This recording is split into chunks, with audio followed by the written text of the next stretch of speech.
Hi, everybody. It's Bean, and welcome to this Weed's Secret Sesh for great moments in weed history, Patreon supporters only. Now, I'll say right off the top, I do know that there's a few people who have figured out how to access our private little YouTube feed and maybe listening to this without having thrown in on it. And I just got one thing to say. What are you going to do, man? I've hopped a few turnstiles in my day. I've snuck into a few concerts in my time. If you really want to watch these secret sessions and you don't have the buck or you don't want to throw it in, I'm not worried about it. But otherwise, want to say a big, very kind thank you to everyone who has had some nice words to say about these secret sessions, which we are doing every other week or every other weed, if you will. Always on Weedness Day. And these are, like I said, just for us here on the Patreon. On the other weeks or the other weeds, if that's not too confusing, we're still doing regular, classic, great moments in weed history episodes, putting them out on the podcast feed. Either way, every weed, you'll get your, I don't want to say fix, but you'll get your fix. And let's make it a true sesh. It's not much of a secret. It might as well be a sesh. So I got this little half J ready to go. It's late night here. Wherever you are, if you're ready to join me, please spark up. If not, I suppose you could hit pause. I don't think this really warrants it. I'd say just roll up, keep listening. You're not going to lose the plot on one of these secret sessions because there's no plot to lose. All right.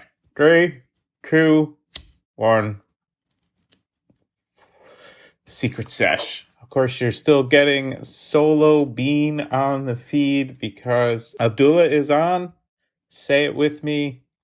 Hiatus. This is really good news. He's working on a very big project, something that he is contractually obligated not to discuss in public, but something that's very exciting, has him traveling and quite busy for a couple of months. So you're getting me here solo stoner style. I've been using the secret sessions to really kind of connect on a more intimate level and also to share some excerpts from a work in progress new book that I am writing about weed. So if you missed those, go back in the Patreon feed, check out the first couple of secret sessions. In the meantime, really, really huge thanks, not just for supporting us here on Patreon, but to everybody who has had kind and supportive things to say about these secret sessions and or the new book that I'm working on. It really means a lot. It's very inspiring. Doing a show like this where I'm just sort of talking into the ether and looking at my own ugly mug in the Zoom feed. It's, easy to kind of feel like I'm talking to myself or have lost my senses entirely. But I assure you, a couple puffs and a nice DM or a nice message from one of you all makes me feel like, okay, this is something that we're all in it together and we're all enjoying. So I hope you're taking this opportunity to get lit with me at home and settling in for, a secret session is going to be a little different than the ones that came before it. That's right. This week, or this weed, and do something a little bit different. I am, frankly, out of book excerpts to share with you. I have to do some more writing, but I've been getting a little hung up on the next section of the book that I wanted to work on, and it actually intersected with a request from a Patreon supporter in terms of what do you all want to see and hear and do and even smoke on these secret sessions together. And one of the questions was, could you talk a little bit more about your time working at High Times? And I gotta say, I really appreciate this question. I appreciate every question and everybody who reaches out, but there's also definitely a part of me that just doesn't kind of want to be the guy down at the end of the weed bar talking about the glory days or talking about something cool that I used to be a part of, or certainly don't want to seem like I'm, you know, on and on about the good old days. Because really, I try not to look back too much, which is, I guess, ironic for somebody who is pretty dedicated to history. But in terms of my own life, I try to look forward. I try to live in the moment. The other thing is the High Times situation certainly didn't end well for me or for High Times. High Times today has become something that's just objectively fucked up, and that's really, really, really a shame. It's also something I'm really going to have to write about and come to terms with in the process of writing this book. So it's a good time to think about these things. And honestly, when I think of all my times at High Times, almost all of them were just that. They were High Times. It was a high point in my life. It was a really amazing time period. Approximately 2002 to 2012, to be involved in weed in any way, and certainly to be a part of that venerable renegade magazine in what I would like to maybe think of as its second glory era. The magazine was founded in 1974. Before I was born. I won't say how many years, but definitely before I was born. But as none of you will be surprised to discover, I got really fascinated by that magazine's fascinating history. Anybody who kind of wants to start down that road of what did make High Times so unique and revolutionary and important to weed culture, I would say please start with our 2-part episode of Great Moments in Weed History about the founder, Tom Forcade. Something that occurred to me just now is Tom Forcade, if you haven't heard those episodes, or if you have, somebody who shared a lot in common with our most recent guest on Great Moments in Weed History, Randy Lanier, who was quite famously a top race car driver and one of the biggest weed smugglers in the United States at what I would call sort of the pre-cartel golden age of weed smuggling, pre-DEA, early 70s and on into the later 70s.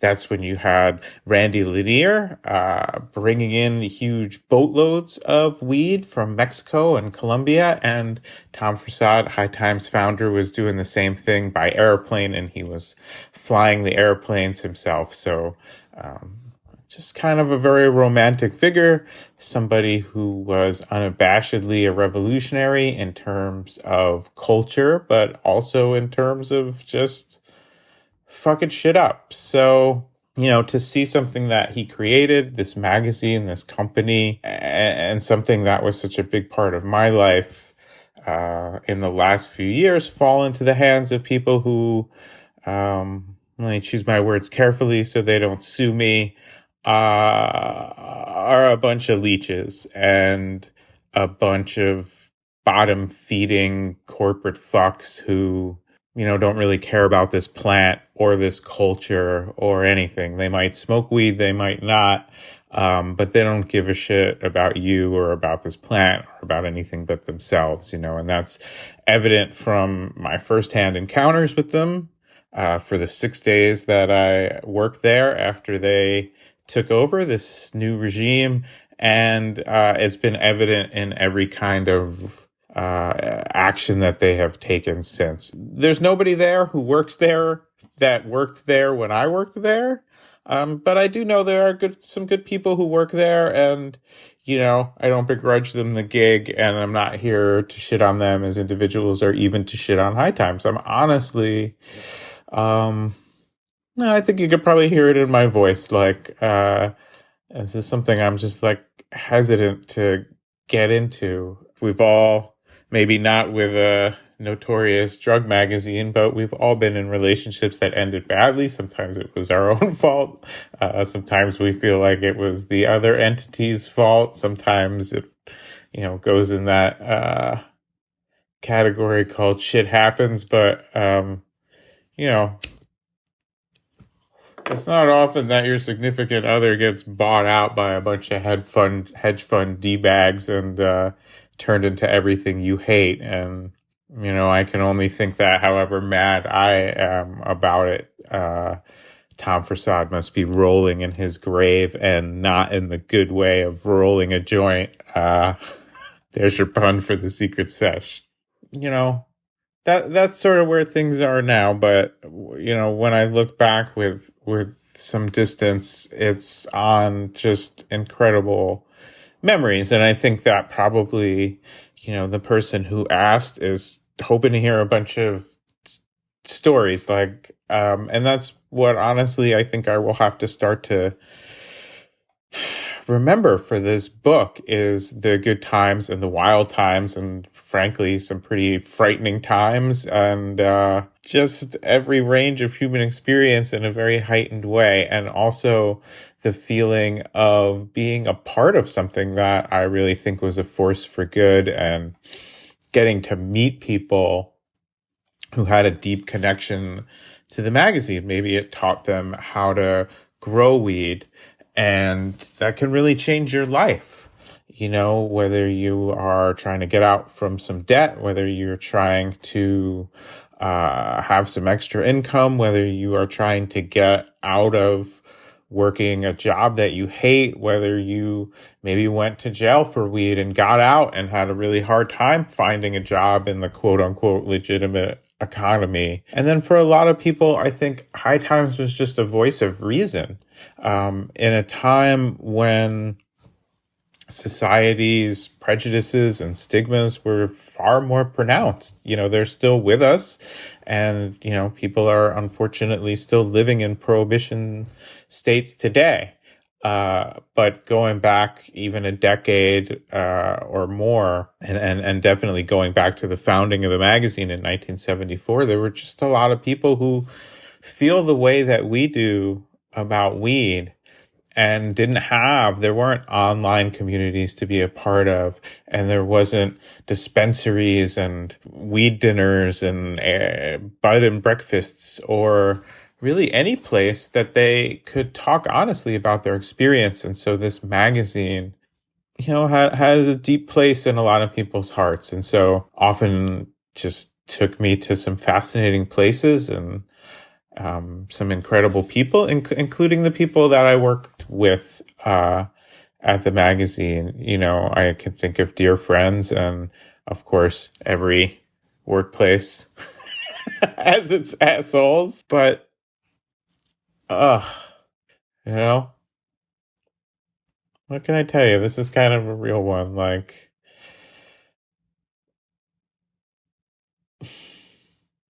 I think a pirate ship was always sort of my metaphor for what High Times felt like.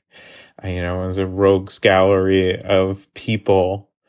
It was, we were simultaneously celebrated and really looked down on. Some of my best memories are definitely back when the Cannabis Cup was in Amsterdam every year. Getting to go there and be part of putting on an event that truly drew people from all over the world, and that allowed people to have some way into a society where cannabis was treated differently. That just had a profound effect on people's hearts and souls, who had, to have always lived in a place where something that you care deeply about is harshly punished. And people then went back to where they lived from all over the world, and I think brought a little bit of that experience of freedom with them, and it lit a fire in a lot of people. And I've talked to activists from all over the world who said, yeah, it was coming to Amsterdam and sitting down in a coffee shop and just having that experience that I'd always dreamed of, that inspired me to really dedicate myself to changing these laws. The other thing with High Times is being a part of that activist community, and, particularly at a time when there weren't a bunch of corporate D-bags around trying to extract market share and profits out of this plant and out of this community. Now there's a million industry mixers and business conferences and shit like that. And, there's a place for it and I go to them, but it's not the same as a normal conference or an SSDP, Students for Sensible Drug Policy conference. We have a episode about that organization, or the Drug Policy Alliance, where everyone was there driven by this deep desire to end the war on drugs. A lot of people who had been affected personally or someone close to them, but also academics and activists and, a lot of sort of growers who would fund the cause with their weed or with their money. Just an incredible social justice movement, and one that's actually been quite successful, and one that, frankly, I think people should really look at more closely as a model of success, of changing public opinion, of changing the law. It was just really inspiring to be around such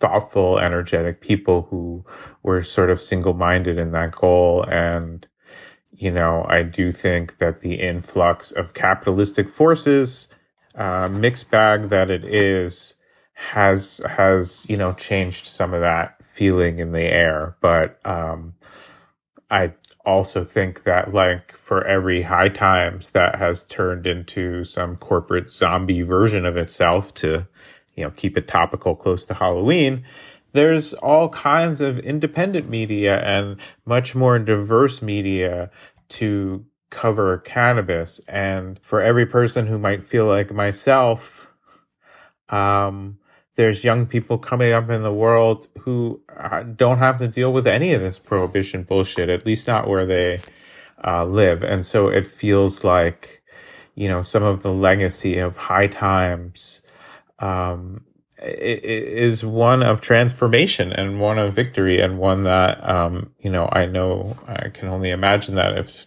Tom Prasad, the founder, was around, he would be really proud of that and be really gratified to see that.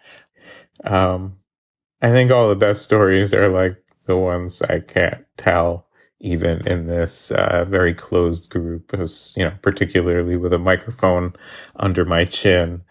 There were definitely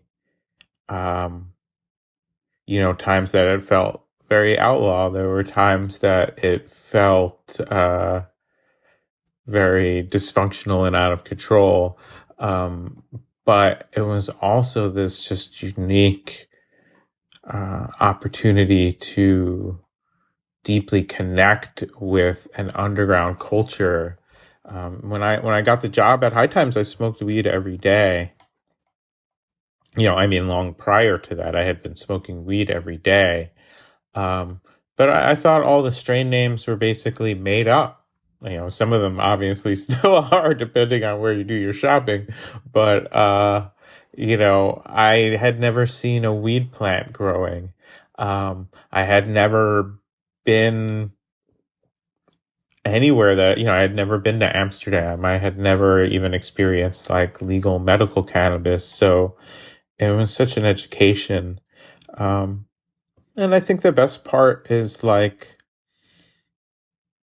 the kind of friendships that you form when you are, on a pirate ship, as I said, and you're doing something that you believe in, and, you're with creative, interesting people who, have a common goal together. That was my crew at that time and place. People that I still am really close with, and people that, you come to rely on. We weren't, it's not illegal to publish a magazine in this country. Yet, it's not, we were protected by the First Amendment in terms of publishing and distributing information. But, you know, some other shit went on. So I believe the statute of limitations on all. Anyway, not going to finish that sentence. Gonna edit this one a little bit. I think partially because I'm rambling, and partially because I don't want to get sued, and partially because I don't want to create any criminal liability for myself or anyone else. I'll say this. I'll wrap it up. For all the kind of like wild parties and going to big grows and meeting, I think if anybody listened to the Chemdog episode, he was somebody that's the kind of person who would just kind of pop up in the High Times office, meeting glassblowers, meeting smugglers, meeting, a bunch, whatever celebrities were willing to pose with weed back at that time, and, musicians and artists and all of that. But, if I could recreate one experience, we used to have a ping pong table in the office, which was just a regular table that we attached a pretty rudimentary ping pong net to on the sides. After work, you could just hang out and smoke weed and play ping pong with your friends and your coworkers and chill out and try to like have those ideas. And, people would invite their friends, and sometimes they invite friends of friends, and just have this beautiful scene of like, there's not a lot of cannabis culture in New York City. I believe there is now, with the laws changing and being able to, smoke anywhere you want out on the street and all that. But at the time, it was like a real oasis. And, interesting people would come by, get high, and play ping pong. What could be better? And, the other memory I really cherish is playing on the High Times softball team in Central Park in New York. And we just, spark up a rally joint for the last inning, which was surprisingly effective. I think it often would rattle the opposing team's fielders when we would light 3 or 4 joints on the bench during the game in broad daylight in the middle of Urban Park. And that smell would waft out onto the field, and all of a sudden, their second base is booting a grounder, and we got 2 on and 1 out, and and then after the game we'd smoke about 50 joints and usually hang out, and the sun would set, and the lights of the buildings surrounding the park would come on, and just hang out until 1 or 2 in the morning, maybe having a few beers and just talking shit like softball teams do everywhere, and hanging out and making each other laugh. And it was being a part of something that was special, and that, on some level we all understood was special at the time. And, I think, beautiful stories often, have their ups and downs. And I definitely had my ups and downs with High Times, even when I was there. And, the people who are running it now seem to owe a lot of money to somebody else, so maybe it'll change hands again. But in the meantime, I guess in answer to your very brief original question, person who sent me this DM asking, try to imagine like caring about weed a lot and being one of the very, very few people whose job it is to tell people how great weed is. What an honor and a privilege that was to do. And I want to thank you all. And honestly, I guess if you stuck it out this long, and thanks. it's been a thing that I've just kind of not wanted to. I've cut myself off maybe from um, indulging in the good memories as much as I should because of, you know, some really unimportant beef. If the other person you're beefing with doesn't know you're beefing with them, it's probably energy better spent somewhere else. But no, let's just leave it at this with a little dot dot dot. He who laughs last laughs best, and I usually like to talk shit in print. So yeah, I'm leaving this secret sesh definitely a little toasted. Definitely feeling a little rambly. Uh, Definitely appreciate any and all who stuck it out, and most of all, I'm feeling inspired to sit down and really make notes and think about that experience at High Times for me and what it meant and what it means to see it uh, go the way that it has, and maybe that as a metaphor for this moment of corporatization of cannabis. But also, the more I've been thinking about this book and really looking into this corporate side of weed, um, my takeaway is, this plant has resisted criminalization in its most dire and diabolical form for 100 years. So don't ever count weed out. Always bet on green. All right, pretty decent bad joke. Let's have a couple puffs together, and I'll catch you next weed for a really special Great Moments in Weed History episode that I am super excited to share with you with an incredible guest. And then 2 weeds from this posting, we'll be back for another secret sesh. I think I'll be a little better prepared. Until then, thanks for getting high on history with us, and thanks for getting lit with me on the secret sesh.